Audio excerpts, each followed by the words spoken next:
until she's gone through a surgery and her body is healed and recovered. I mean, I've met a lot of people that when they're very sick, they look like they're in a weakened state, or they are in a weakened state. Yes. And they look like they're somebody that wouldn't be able to use a prosthesis at all. You fast forward 5-6 months, well, now their body's no longer using all of its energy to fight that infection. A lot of just overall health can be recovered, and people can that you may have thought, wow, this person won't be able to walk, this person might not have a chance. They can put a prosthesis on and go about their day.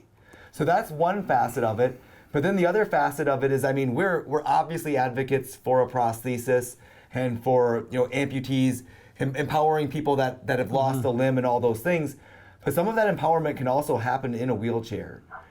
For some people, mobility inside of a wheelchair is still a level of success. So I don't want her to be hyper focused on one thing. I mean, quality of life is quality of life, right? Mm-hmm. Right? And I mean, so we really, and that's the thing is, number one is her body, she's using everything in her body, in her power to fight off gangrene right now.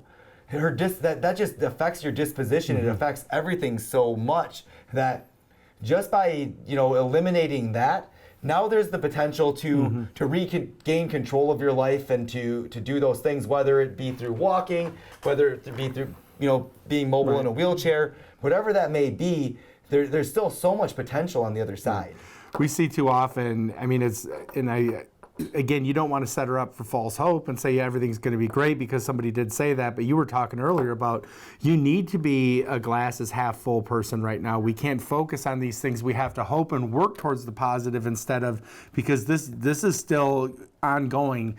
And Nate and I will talk often about, when we meet people and they have the amputations, the surgical team, they're usually done within a couple months once they take the sutures out and it's healed. And then the physical therapist, they'll work with them for 3 to 4 months. And oftentimes, these people will say, we don't see a lot of success rate with prosthetic limbs. Well, that's because the one constant that's working with them, if you're, treating these people, we're the advocates for them because I've worked with vascular surgeons who will say, a lot of my patients don't have a lot of success. And it's like, and he's referring patients to me. And I'm like, well, they're not going and seeing him for follow-ups even by the time they're being fit with the prosthetic limbs. That's why I mentioned earlier, the information you're going to get on amputees is going to be so inconsistent and all over the place.